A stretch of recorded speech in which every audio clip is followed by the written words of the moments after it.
我们今天晚上继续看这个第132篇啊。那132篇，这里我说过多次，这是整个这个诗篇上行诗非常重要的一个段落啊。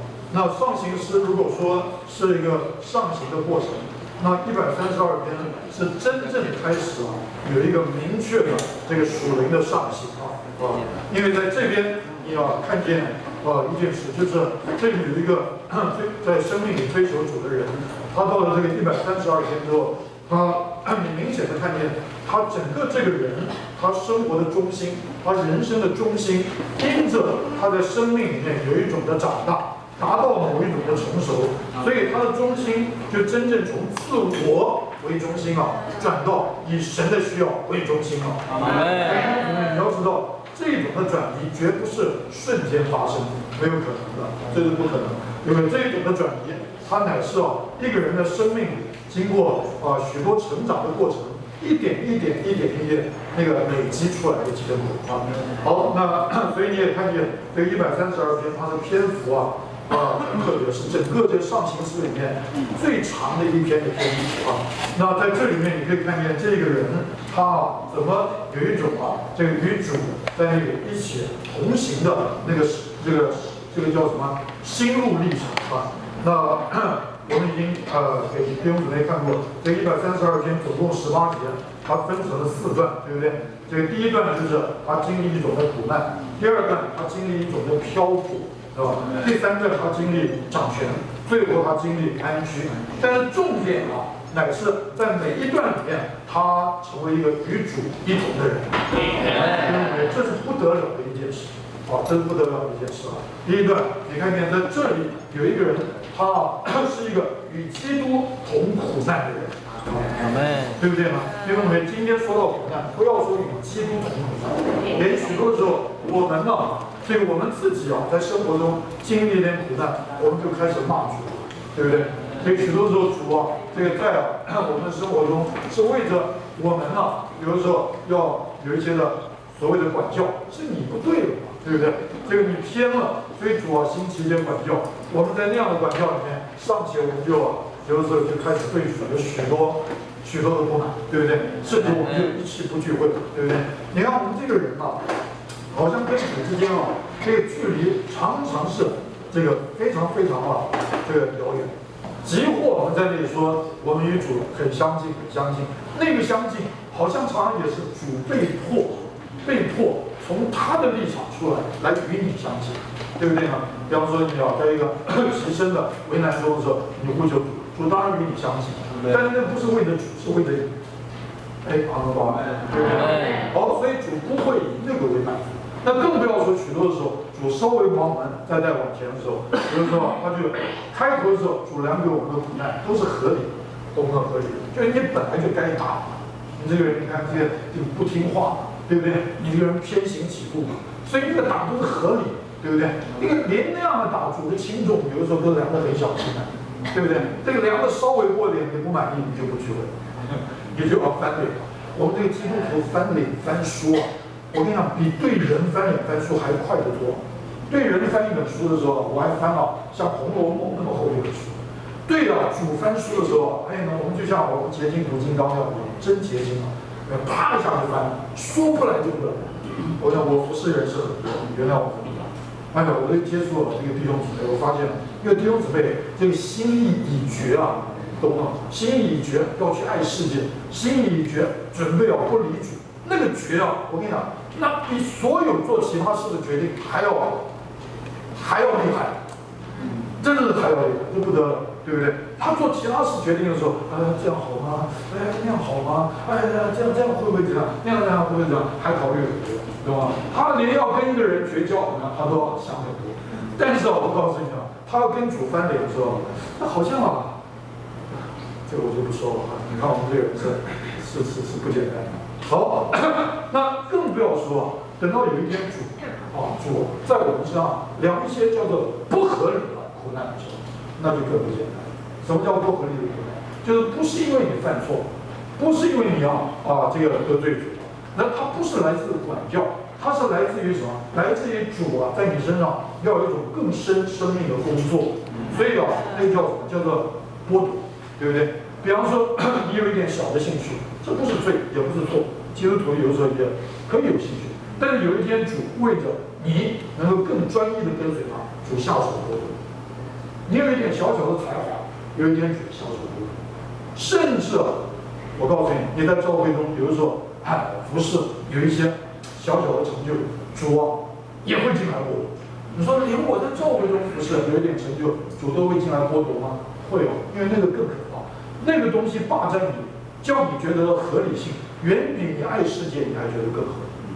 你爱世界你还觉得有点亏欠主，亏欠主。但是你说主啊，你看我已经开了3个青石牌，你啊，这我告诉你，结果你一不小心啊，你有没有那个3个青石牌已经成为你属灵的世界，成为你属灵的天地，懂不懂？这个3个青石牌里面，主可以没有，但是呢，我告诉你，这个你啊，我就不说，今天我都会说到了，这是不简单的啊。好，那我们就言归正传。第一个先是同苦难，我们今天就好好进入这一段啊。那这个是132篇第1节到第5节。那个首先他说耶和华，求你纪念大卫，纪念他所受的一切的苦难。你光是读这一节，不会觉得太有什么了不起，因为所有的人经历苦难的时候都会叫天，都会叫天。最刚硬的人经历到，我跟你讲，经历到这个绝境的时候，我跟你讲，最刚硬的人都会叫天。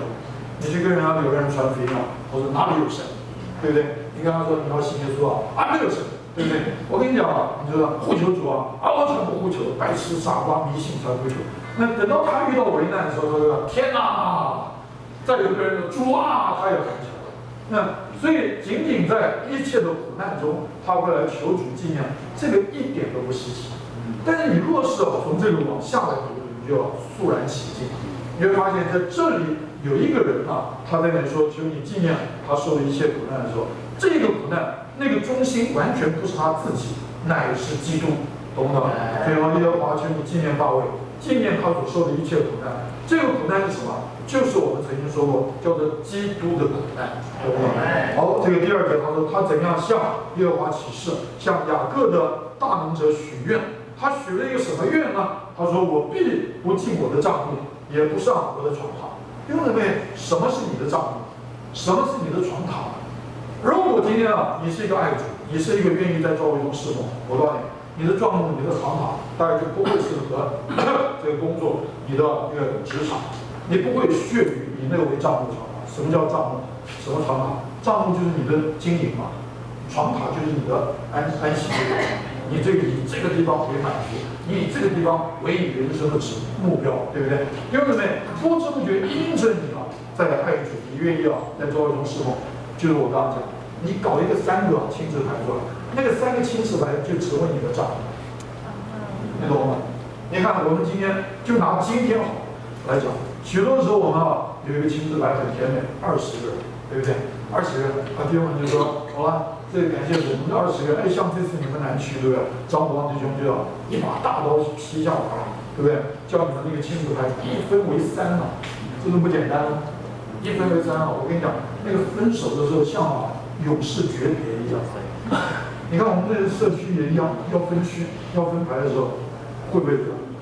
都不简单啊！转你看看，他们哇，我倒不是说你们，我用不了解，都一样。连我们在兴盛，我跟你讲。我们都不简单，新盛有一个其实开得非常强，那不是那个区负责不愿意，那个区负责很去开拓的，是这圣徒不愿意，圣徒不愿意。我们同工们都轮着去各区啊，什么关心他们，也给他们话语鼓励。我每次去，他们都很欢迎，我讲什么他们都欢迎，对吧？一看到我都是哇，感谢主啊，又来了，感谢主。然后后面我们无论起来讲，他们都是相当的。然后那一次啊，我就去，我就知道他们啊在要分区酝酿了多久。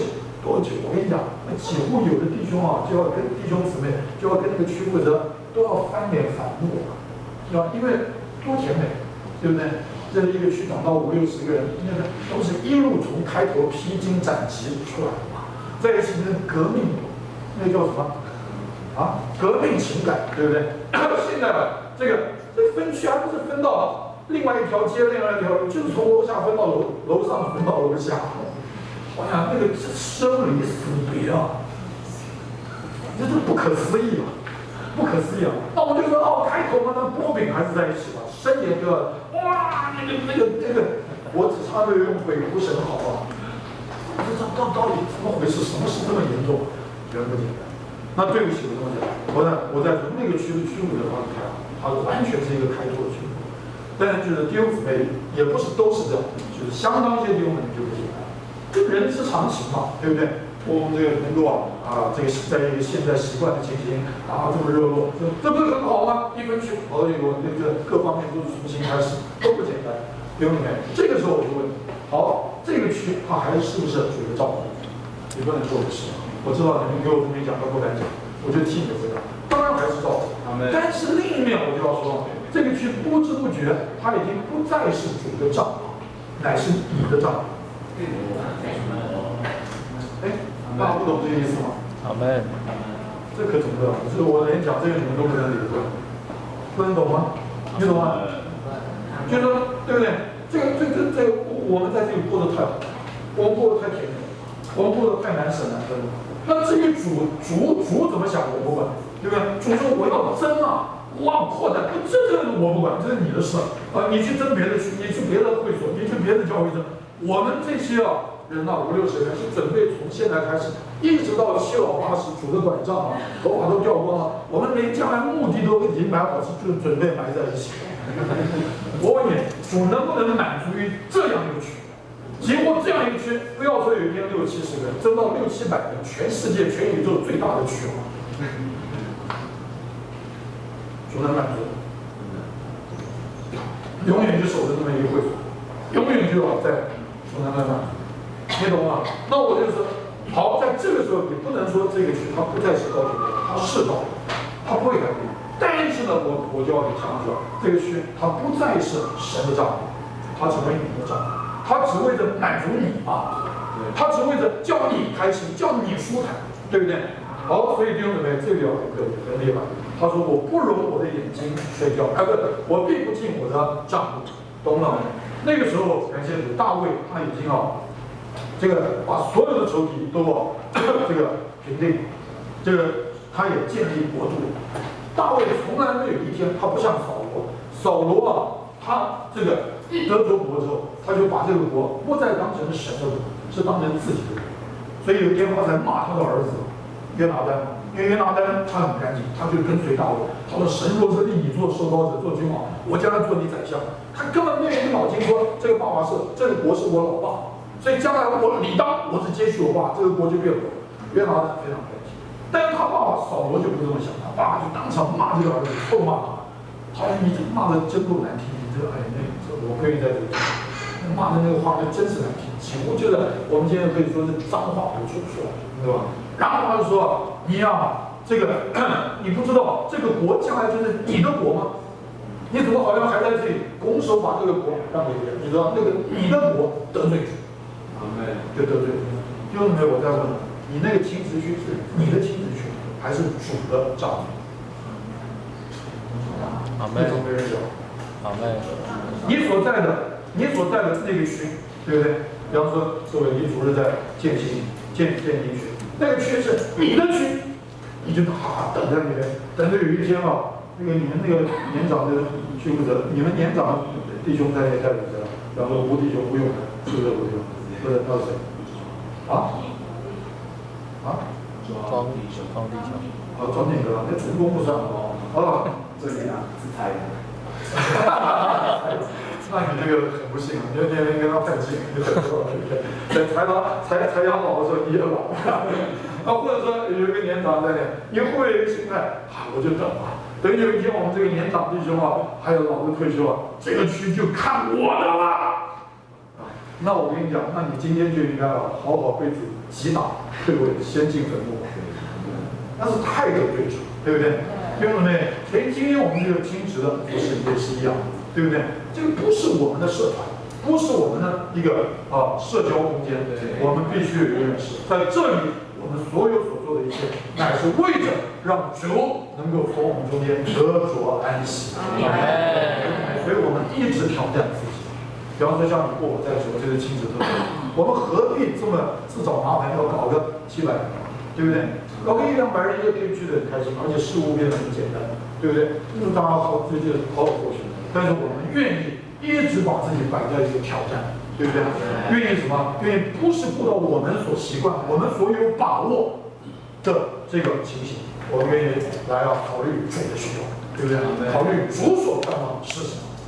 好，所以这里大卫他讲这个，他说我必不进我的帐幕，对，我必不进我的帐幕，也不上我的床榻。事实上，大卫后来就说了，他说，对不对？我在这里住在一个香柏木造的空中，但是耶和华的约柜却还在这个漂泊之中，对不对？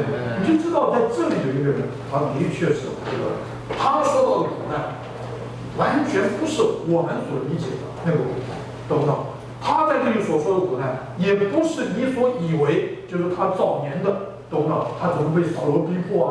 怎么被这个恨他的人追杀？都不是这些，懂了？他所说的苦难，当他说的时候，他其实已经外面没有苦难，他是在安定得国的状态下。但是结果是这样，他一想到约柜还在那里漂泊，一想到约柜还住在一个在旷野的那个破旧的、已经陈旧的帐幕中。懂不懂？已经进了美丽的约柜，还住帐篷，它里面满了不安了，那个东西就成为它里面的苦难。阿门，兄弟们，不得了，真的不得了。好，所以他说，我并不进我的帐篷，也不上我的床榻，我不容我的眼睛睡觉，也不容我的眼皮打盹，只等到我为耶和华寻得所在，为雅各大能者寻得居所。然后这段今天我们好好来进入一下。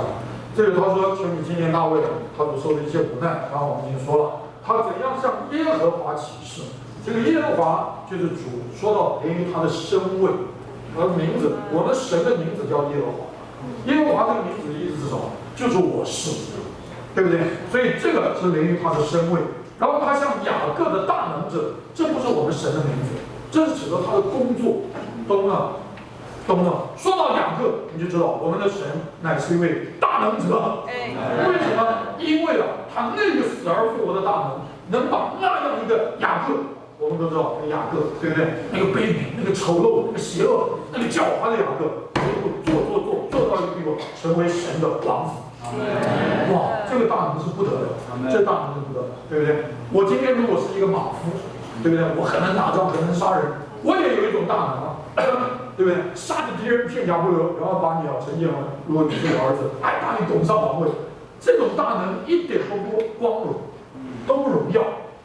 就像今天伊斯兰教那个国啊，你看他们是不是也是很可怕？全世界现在都受苦，对不对？他来了就拿个枪逼，对不对？你认同他们信仰，让美国；你不认同，当场干掉。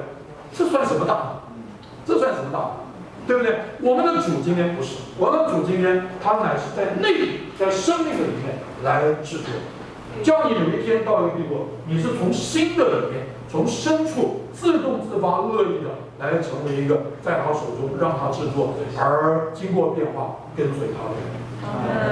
这是不得了的一件事。所以他说，他向耶和华起誓，怎样向耶和华起誓？向雅各的大能者许愿啊！我刚刚说过，这个耶和华是连于他的所事啊，这个雅各的大能者是连于他的工作，懂吗？我们的主的工作是什么？就是他要在我们身上来变化我们，用他复活的生命来制作、来变化，为着什么呢？为着叫我们能够成为他建造的一部分，对不对？为着他家的建造。但弟兄姊妹，这里我要提这个意思，也就是说。我刚刚已经说过，启示是根据神的所示啊，对不对呢？弟兄姊妹，事实上我们能起什么誓呢？我发誓，我要爱主到永远。你发完誓，明天就不爱主。阿门。你才发完誓嘛，明天你去上班，莫名其妙，老板就说，我们公司现在财务忽然周转不行，经过很多商量，我们就请你下个月不必了。你马上觉得，主啊。你还是主吗？阿门，对不对呢？所以你要知道，在这里一个人他能发誓，懂不懂？换句话说，他能对他自己所说的话这么有把握，乃是因为他把他的把握建筑在耶和华的所事上。清不清楚？他为什么敢？为什么能这样发誓？因为他知道他有耶和华神。耶和华神是一切的所事。阿门，对不对？当我们在那里立一个心愿，主啊，我愿意在年底带几个人得救的时候，你要看见这样一个心愿，乃是要建筑在耶和华这个所事上，对不对？好，我这样举例一下，你就能够领会啊。好，这个第一个，他这个启示，这个是向耶和华启示。第二呢，向雅各的大能者许愿，许愿呢是为着神的心愿。有可能，你懂吗？你向神许一个你的心愿，那是没有价值。你向神许愿，我向你许愿，我30岁我就要赚第1桶金。神就说：“走开，走开，还丢脸，还敢跟我讲，对不对嘛？”哎，阿门。真的向神许愿，都不知道我在军中的厉害，随便一搞800人都吃饱。我向神许愿，30岁以前我要开800家连锁店。大赚其钱，然后吃的大家都拉肚子告我，神就是走开，我才不要听你这种愿，对不对呢？弟兄姊妹，大卫在这里能向耶和华许愿，就是说他许了一个耶和华心中所有的愿，清不清楚？所以他才在那里能说我是怎样？我是向雅各的大能者来许愿。雅各的大能者不是来为你开800家分店，雅各的大能者也不是来帮你赚第1桶金，懂了？雅各的大能者来了，只会叫你的开店梦想破碎，只会叫你这个第1桶金那个桶子一破，全部漏光光。这是雅各的大能者。阿门。都不说阿门。阿门。没有一个人愿意说阿门，只有庄景祥也没说阿门，在那里不知道那个鬼渠的笑是什么意思。是认同的笑呢，还是认同啊？感谢的。哎，阿门，阿门，阿门，阿门，好年轻啊！我跟你讲，我一向神许愿，我以前的艺术家大师就蒸发了。但是感谢你，我是向耶和华起誓，所以呢，当艺术家的美梦蒸发的时候，我一点也不觉得可惜。阿门。今天是你们跟我熬到底，绝不阿门。今天这篇信息没有一句话可以阿门。我告诉你，当我这样向着主有一个正确的关系的时候，我看，我可以告诉你，我在爱主之前，我简直不能相信有一天我刘某人会跟艺术切断，懂吗？我活着就是为了这个，我整个存在就是为了这个，这个几乎就是我的代名词。我不做艺术家，我还是刘吗？我还姓刘吗？我还叫奎元吗？你懂那个时候就是这个感觉。但有一天啊，我不知不觉在那里整个的心向主去了之后，这件事就不知不觉、自然而然，你懂吧？这个从我身上慢慢蒸发。每次一场会，水蒸气就从我身上。每再去一场会，水蒸气你说什么水蒸气？颜料那个什么那个广告颜料不是什么油画颜料什么这边的构思灵感一大堆噼里啪啦晃的灵感就从我身上像水蒸气。每参加个特会那不得了，那不是水蒸气那简直是更多的水蒸气，那冒烟。到底懂不懂我为什么？感谢赞美主。直到有一天这件事在我身上不知不觉完全脱落了。我想一点痛苦都没有。感谢赞美主，我整个的人生那个中心不知不觉非常甜美的就这样。这是什么？这是耶和华，这是雅各的大能者。哈利路亚，这是神奇妙的大能的工作。这样他更是的，对不对？景兆，我不是讲吗？他比我还厉害，对不对？这满身。景兆如果今天还在那么干，他就不是赚钞票，懂吗？他自己开银行了嘛，早就自己开银行了。阿门。但是他也是一个傻子，对不对？就这么糊里糊涂来聚会，每来去一场会，我跟你讲，那个生意那个订单就像蒸汽一样。再来去一场会，对不对？少接2个手机，对不对？那客户就像蒸汽一样，又蒸发。那再来，好嘞。哈利路亚！你们这些在职的青年小心一点，参加主恢复的聚会了，是很危险的。蔡云珍，对不对？他不是本来准备那个，哎，你是拉小提琴嘛，对不对？是不是整，我去听过他演奏会了，那听完之后，哇，是跟真的一样，是吧？这不是杀鸡哦，不是吧？拉的跟真的一样。他不是在那里这个对嘴哦，不是后面放音乐他说的，是真的拉哦。结果才一毕业，所有的这些都怎么样？他去参加全体训练，这个人是不是有点问题？你是不是遇到什么打击还是什么刺激啊？啊？阿门。哎呦，那这么悲惨，真遇到。啊，感谢赞美主。阿门。求主怜悯我。这是这个所说的，对不对？他怎样向耶和华起誓，向雅各的大能者许愿？我就问你嘛，像雅各那样的人，他压根怎么可能有一天成为一个不为自己、为神活的人？阿门吧。阿门。你不要碰他，谁碰了他，谁我跟你讲，身上就掉了3块肉，还不是掉钱吗？那肉都被他啃掉。谁碰他谁我跟你讲，我跟你讲，体无完肤的走开。你想这样一个人，怎么可能有一天他成为一个为着神家建造的人？我告诉你，雅各的大能者，雅各的大能者啊！好，所以大卫在这里说我向耶和华起誓，向雅各的大能者许愿。我在这里讲那么多的意思，也就是因为可是 but 今天多少神的儿女，他愿意在这里向耶和华起誓，可是不愿意向雅各的大能者许愿。阿门。阿门吗？阿门。有多少人？我看，比方说最至亲的亲人在家里病重，在医院，他起誓，我主啊，你是大能医生，你若是救我的家人，我以后一定好好去做。我跟你讲，大部分这种启示后来都很难应验。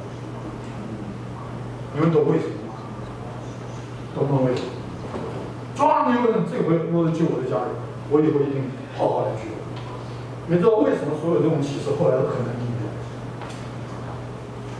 为什么？怎么不懂呢？这样，你是那个你是我文父，你知道为什么？或者他那个时候爱到一个就不正道，他发现自己的事业快倒了，哇不得了，这个下了口了，抓！你若是让我的事业被救完，我一定好好聚会。差不多这种，后来都很难成就。为什么？怎么不懂呢？你听听看这种祷告，你就听得出来，他整个的中心，他并不要主，他要的是他那个家人被救活嘛。他并不要主，他要的是他事业不要垮台嘛，对不对？至于剩下，哇，主啊，我以后每周来聚会，那不过就是给主报偿嘛，是做交易。主啊，你太可怜了，都没人来聚会，对不对？那我看你可怜，那主啊，你若是救救我，那以后我就来聚会，这样你聚会就多加了一个人，这个人数不会这么难看。听懂没？我讲的意思也就是说，今天大部分的人，连我们一不小心都一样，我们要向耶和华起誓，我们不愿意向雅各的大能者许愿，对不对？向耶和华起誓谁不会？他说我是嘛，对不对？你要什么他给你什么。向雅各的大能者许愿，神就说 ：“Really，真的吗？”讲英文讲中文你们都不懂，那我讲台语。台语怎么说？啊，感情的，情的，啊，也听不懂。那你要我讲什么？原住民话。就觉得 Really， 你向雅各的大能者许愿，那你说我向雅各的大能者许愿，你说。向雅各的大能者许愿。假如我是就这样问，真的吗？阿门。真的？阿门。真的？阿门。那雅各大能者现在就要答应这个愿了，意思就是手准备起来，啪一打，生命就蒸发掉。阿门。还阿门。那再啪一打，那连工厂都被烧掉。阿门。这阿门就发抖了，阿门，懂了。雅各若是早知道他一生在主手中会这么坎坷，被拉班剥夺的这么凄惨，然后被他就骗得这么惨，娶了一个太太，醒过来才发现不是太太，然后后来他不要的太太都成为他太太，对吧？他要的太太又死得这么早，对不对？然后所有的太太，你知道吧？这么的这富的这个富太太就是那美女，加上这些一群儿女像个足球队。他们家真可以搞个足球队，哇，他就像个球一样，天天踢来踢去。我跟你讲，雅各若是那一天他不是逃难吗？逃他哥哥以扫嘛，他不就去许愿吗？他不也许愿吗？主若保守我，给我衣服穿，什么东西给我食物吃啊，我就怎样怎样啊，然后我把我10分之一。他若是知道他这一祷告，就把他整个人生从此以后要注定引到一个多悲惨的命运啊！我绝不信像雅各这样，他敢这样祷告。但是感谢主，那一天他被带到一个绝境，他被迫向雅各的大能者许愿，对不对？而且他许的还真是正中要害，懂吗？因为他没有家嘛，所以他向雅各的大能者许愿，就是说，如果你给我家，主愿意我立一个石头也做你的家。他这个许愿许的真是准啊，那个命中度啊真高，一许这个愿就啪一箭穿心，射到神的心中，哦，神就说，哇，千百年下就是听啊，希望有一个人这样祷告。我根本对不对？多少人许愿就是哦，主啊，若是你让我事业成功，我年底啊就给你奉献5万块。主说，我才不要，对不对？哎呀，主啊，你若是让我事业成功，我就把奉献给你盖一个会所。主说，我才不需要这些。对不对？你把主当什么？对不对？但是雅各很厉害，他也真糊涂，聪明反被聪明误。他以家换家嘛，对吧？我没有家，主啊，你如果给我家，我就给你家。他真聪明啊，但是他也真糊涂啊。他这一生就误在这个糊涂祷告上，懂不懂啊？主就说：真的，真的，我给你家，你就给我家；真的，我给你家，你就给我家。真的吗？真的？真的吗？我才不要你什么1/10给我，他不是说对不对？主若保守我1/10，换到主给我10件衣服，我给主1件衣服，你把主当什么？主要你那1件衣服，要不然笑死人了，对不对？主给你10只牛，你就给主1只牛，那如果主给你1只牛呢，你就切个腿给主，你把主当什么？对不对啊？但是坏就坏在后面他来的那一个祷告，对不对？他说：“哎呀，我所立的柱子也必住你的家。主什么1/10也听不见，主什么其他都听不见。主听见那句话，爸，你说，再说一遍，导读5遍。”然后就把它记在创世纪几章了，我忘了28章，我想有文对证，这是不可推翻的。哎，我跟你讲，就是这个祷告，让雅各从此以后，我想落入雅各大能者的手中啊！弟兄姊妹，我告诉你，雅各这一生真的是，从人来看是够凄惨，但是我告诉你，他如果就是不这样在一生，他会过得更好的下去。他这么一个狡猾，没有一个人愿意真正爱他，懂了？他也没有一个真正可信任。你相信他如果就没有神那样去走一生，他将来会过得快乐吗？我们常说一个人穷的只剩钱，对不对？他不会过得快乐。再加上他那些欠揍的孩子，你看那些孩子是不是很欠？太欠揍。雅各若是没有主，我跟你讲，我真不懂他怎么没有精神病，他没有精神分裂，不得了。到最后他的存在不得了，对不对？不止啊，我告诉你，地上最高的君王埃及法老求他主，连神啊在地上的经纶都从他有一个真正的开始。哎呀，我们讲时间已经过了，求主怜悯我再说，求主得说，我们会在这里抓住耶和华，我们知道他丰富，我们知道他无限，我们知道他就是我是的一位，明白没？他为着得着你，常常也把你带到一种情景，迫使你要向耶和华起誓。但弟兄们，当每一次你向耶和华起誓的时候，你不要忘了，你更要向雅各的大能者许愿，好不好？更要成为一个向雅各的大能者许愿的人。比方说我们玉洁弟兄，对不对？感谢主。我不知道他当兵前有没有祷告过，主啊，给我一个怎么样？他现在这个兵章真是，你自己说嘛，还有什么不满意？还有没有？你有没有听说过？而且你是陆军嘛？我替代役。所以也不是什么陆空海都不是。他这个兵当到什么地方？他晚上是住旅馆的。你相不相信天下有这种兵？而且他住的是什么？是双人套房旅馆。我们现在去中国消防中心参加的课外不是双人了，这6个人挤得跟什么样？所以我说这是高级男兵嘛。他去当兵啊，你知道住哪里？爱河多浪漫。爱河你不知道，你不是在高雄吗？王散了会到爱河还蛮远的，去逛一逛。他就在爱河旁边的国军英雄馆的，然后住双人套房安哇，定期有人给你们换床铺打扫整洁啊，赶快说你们有吗？打扫自己打扫，那我说过还拼了。那好了，感谢主，这个姑且说真的，你要向耶和华写誓，对不对？主啊，让我当兵啊，不要太为难了。那感谢主，我相信我们弟兄，真爱真好。我绝对是，他不一定有这种祷告这个话，但是他心情我相信到，我也愿意向雅各的大能者来许愿。阿门。所以他到高雄还没有来电话就打过，是打过，第一个打过，对不对？他第一个问的不是别的，第一个问的我可以到哪里去？然后最近这2天又赖给我，他说他这个虽然时间在军中也自由，但也不容易，天天自己诚心，已经快支持不下去了。主动跟我要，弟兄刘你能不能帮我找一个诚心同伴？我需要天天诚心。这就是感谢主，这叫做向雅各的大能者许愿。我非常宝贝，那弟兄难得这样，对不对？你想想看，如果当这种爽兵。对不对？天天住旅馆，干嘛还天天去找个人来麻烦自己？他睡旅馆这里舒服吗？对不对？然后天天找个人来吵你，对不对？7点半，玉洁，感谢主；7点了，玉洁，感谢主7点明天更早了，6点半了，玉洁，再过天6点了，玉洁，感谢主；再过天5点半，玉洁，感谢主。